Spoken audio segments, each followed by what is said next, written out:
What's good, guys? Welcome back to the channel. It's game week 46 on Sorare. I'm going to run you through my lineups, some of the tips I've got for this game week, and a few other little things. We've got some changes to the slate. Last week, yet again, we hit more rewards. We're going to plan on doing it again this week. I'm going to show you some of the teams that I'm going to be targeting, as probably saw by the thumbnail, and share with you a few tips along the way. Not long now to the playoffs. Let's go.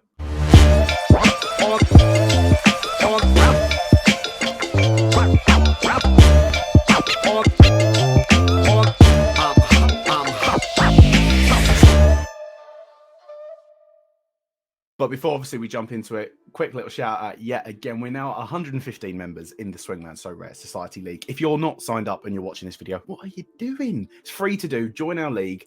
We're almost confirming our prizes that I'm going to be running through the playoffs. They're going to be prizes each week that the playoffs are on. So it doesn't matter what week you join it as well. But, you know, you might as well do it now. It's free to do. I'll leave a link for it in the description down below. And whilst you're there, you know, drop a sub. Anyway, on with the video. So for pickup, the mode where, as ever, every week, if I finish in the top 200, I will give away the limited card. Where did we finish this week? Let's have a quick look. We finished 2,516. So, you know, a good lineup, a good finish from the 59,000 that came into it. But unfortunately, obviously, top 200, we weren't just quite there. Middleton, Giannis, and Jokic all did the business, but TJ Warren with only a 20 let us down.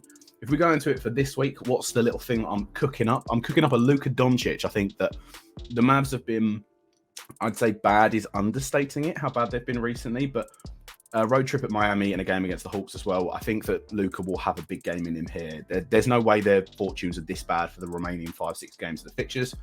LeBron James, 43, primarily for that Houston game, but I also do like him against the Timberwolves, especially if all three of their main guys are playing. I mean Ant-Man, Rudy and Cat. I still don't like that fit in Minnesota. I think it fits well Ant-Man with one of them, not both of them. So in any case, LeBron at 43, I think he can have a really, really big game against one of these. He's due a big game since he's come back as well. So if they have a huge win against the Rockets or something, or a close game against the Timberwolves and LeBron puts up 50, that's his statement.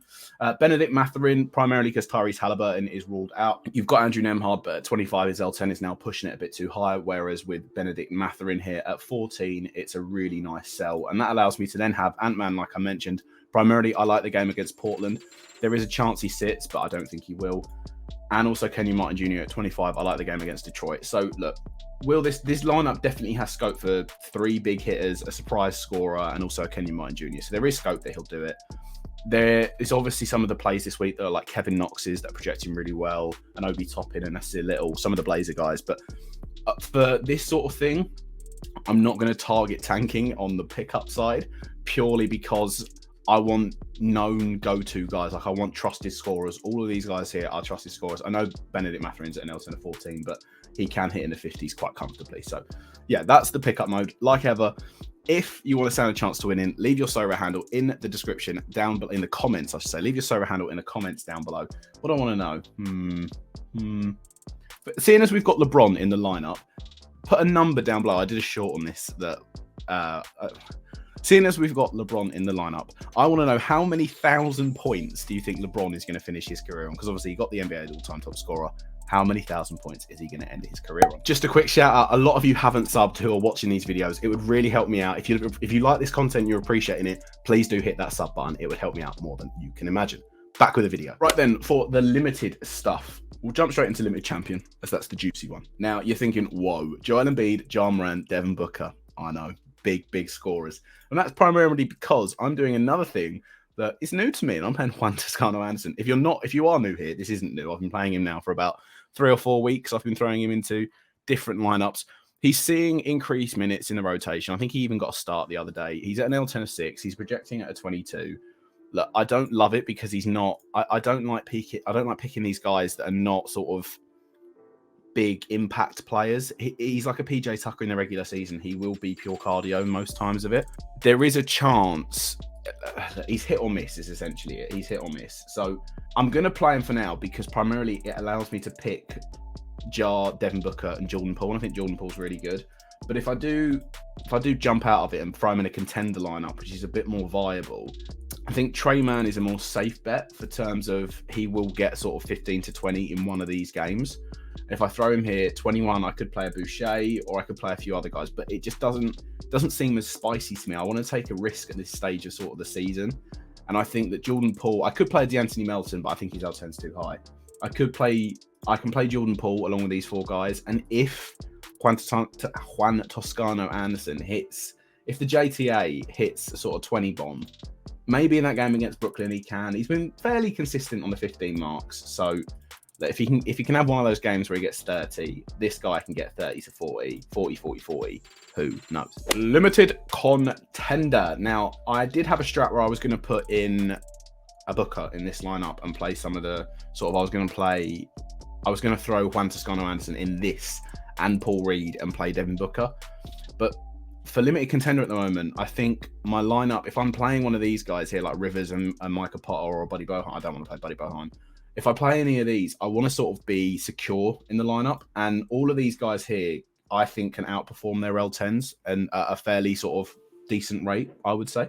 Matisse Thybulle, if the Blazers are tanking, well, not tanking, they are full on. This is the thing as well. On the thumbnail, targeting tanking. This is what I'm saying. If Cam Reddish didn't play the last game, it was listed as a coach's DNP. Personally, I think it was done as they put him on the bench so they met the minimum, that he was never going to see minutes. I don't think Cam Reddish is completely out of the lineup. I'd be shocked if that happened. I know it's not gone great for them, but I don't think Cam Reddish is that bad that he's getting a CDMP. I might be wrong, but who knows? Matisse Thybulle definitely isn't getting a CNDP. If he plays both games, 17, especially if the Blazers have like 8 or 9 players active, I like that pick. Same thing with Drew Eubanks. It didn't hit the way that people were thinking it was going to hit last week. He only hit a 28 on like a 16. But I'm going to run with it again. The Kings have qualified now for the playoffs. They've clenched it. So there might be a chance now where they give Sabonis some rest, I can see. I'm not sure where their standings are, if they're sort of 1 or 2 games out from securing a seed, or if they, do you know what? Sacramento are 3rd, and they're not in danger of losing 3rd, and I don't think they're going to overtake the Grizzlies. So yeah, I do see a way in which that Drew Eubanks, the Kings might rest Sabonis and Fox for a few of these games. And if Sabonis is rested, I will like Drew Eubanks' matchup in this.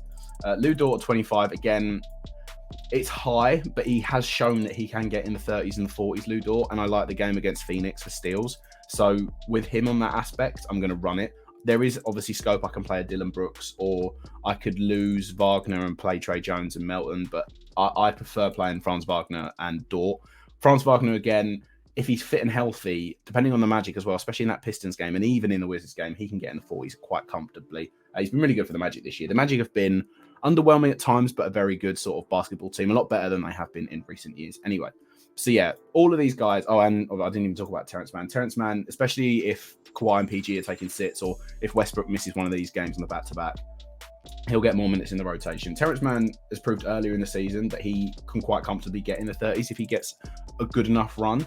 He's a good basketball player. I'll run him at 16. So all of these guys can go over their L10, and that's normally what you want in limited contender.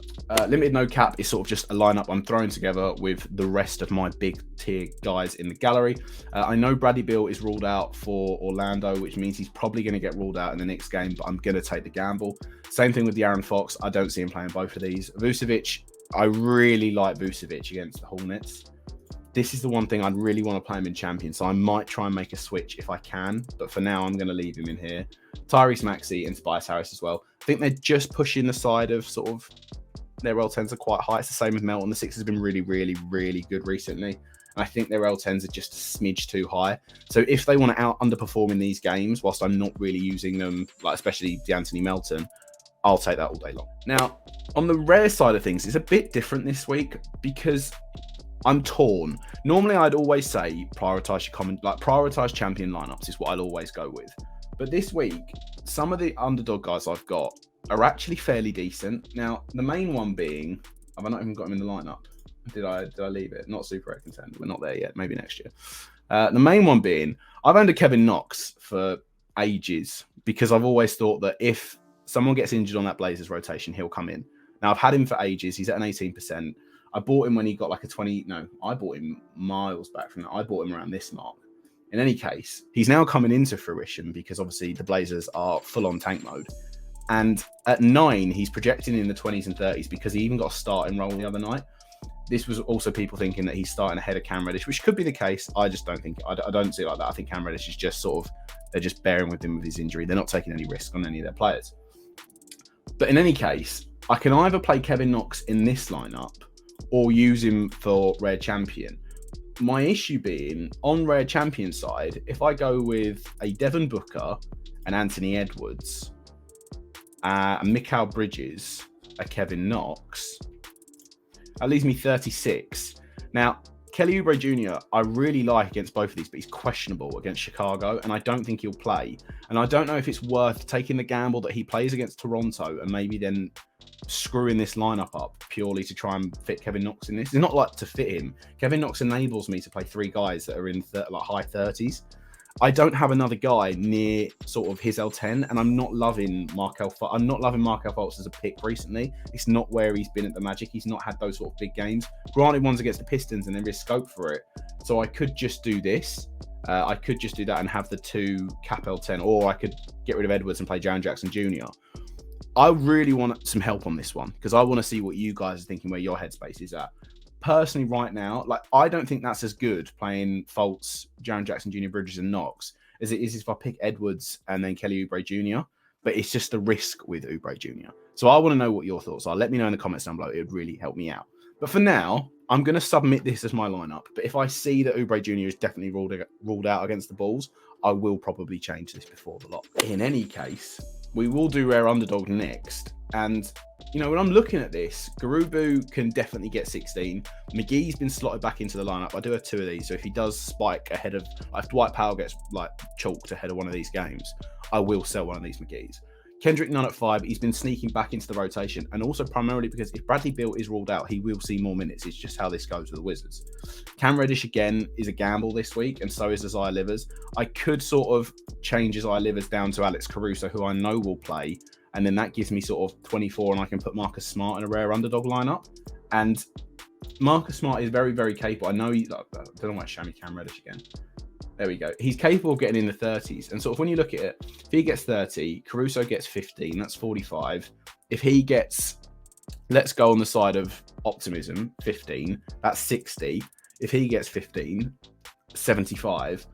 And then if he gets another 15 from his showing against the Pacers, that's 90 points. Can I actually find out what the last... Let me see if I can find that out quickly. So looking at the Rare Underdog lineup, and sort of I was going through looking at what I think would be the best, what I think will win Rare Underdog this week. In my personal opinion, it'll be a Kevin Knox, Obi Toppin, Juan Toscano-Anderson, a Shaedon Sharpe, and a Benedict Mathurin. That's the sort of thing. And also, Sorare Data has me projecting a tier 1 reward here. That's what I've built. That's what I'd want. And if I look through this, the floor price of this is going to be 0.157 ETH, and I don't want to spend that. Not on this 1 week when I'm never going to use Obi Toppin again, and once Randall's back in the lineup, he's never seen the light of day. Shaedon Sharpe, all right, granted, I can use him in the future. I do like him as a pick. Same with Benedict Mathurin and the one Toscano-Anderson. Toscano-Anderson's about £20. Mathurin's about £45. Shaedon Sharpe's about £60. I've got the Kevin Knox, so I don't need to worry about it.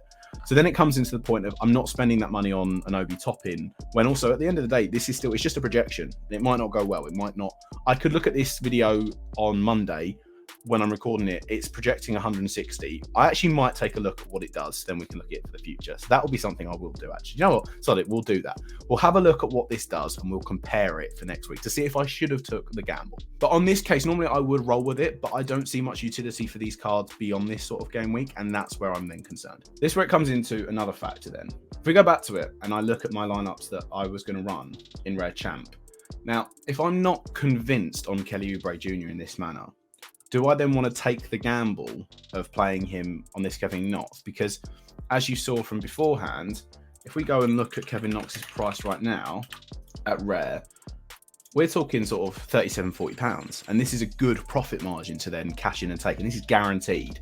And then all I could do in theory is instead of playing Kevin Knox in this lineup and Oubre Jr., I can keep these two guys here, scroll on down, and we can pick sort of an Nembhard and an Isaiah Livers. Now, I still, look, granted, it's not as juicy as playing the Kevin Knox and Oubre Jr., but Nembhard will still be running point guard if Tyrese Halliburton's out. He's still, I know 25 is high for him, But if he runs point, he's always getting 30s and 40s now. It's just what he does, especially against OKC. And if Cleveland starts to rest guys now that they're pretty much guaranteed a home court. And then as I don't love, but against the Rockets and the Magic, there is scope for him to get in the 20s again.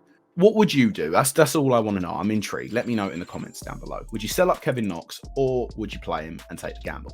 In any case, rare underdog, I will run this, but if I play Kevin Knox, I might switch it out. But for now, even then, I don't think this can hit in the 150 points that it can get, but there's scope that it can get 90, maybe 100. So there is a chance of a rare reward from a rare underdog. And then last but not least, rare contender.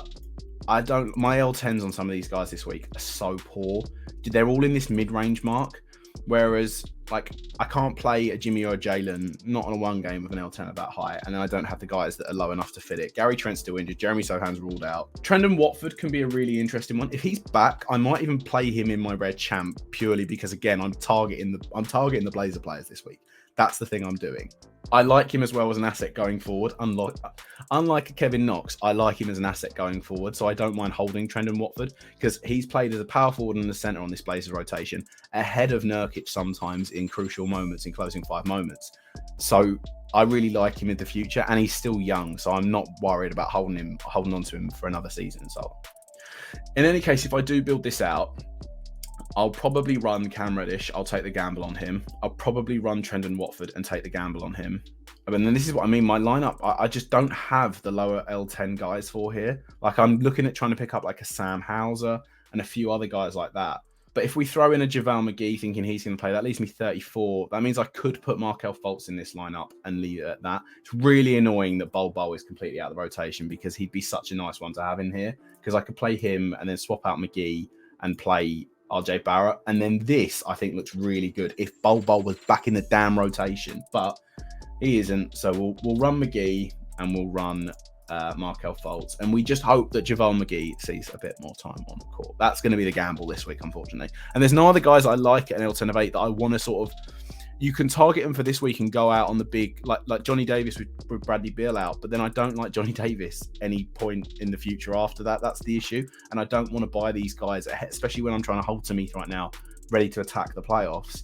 That's where that's where the dilemma's at. That's where when you have these galleries, and I've always said this before about just holding the cards, because it's weeks like this where having a Kevin Knox like I've got comes in big time. Anyway, that's going to wrap that video up right there. Thank you very much for watching. If you haven't subscribed yet, please consider doing so. It'd help us out massively over here on the Swingman podcast. If you're liking the So Rare videos that we're doing anyway, show some love and drop a sub. Like the video, leave a comment down below on your So Rare handle and how many points you think LeBron James is going to finish his career on to be in with a chance of winning if I win in the common pickup. I'll be back with another video, obviously, before the next lock on Monday. There might be a rewards video sort of scattered around either midweek or on the weekend. I'm not too sure yet. We have a podcast dropping on Monday, so make sure you're around for that. And yeah, playoffs are very, very soon. I'm excited. I know you are. And I'll catch you in the next one. Peace.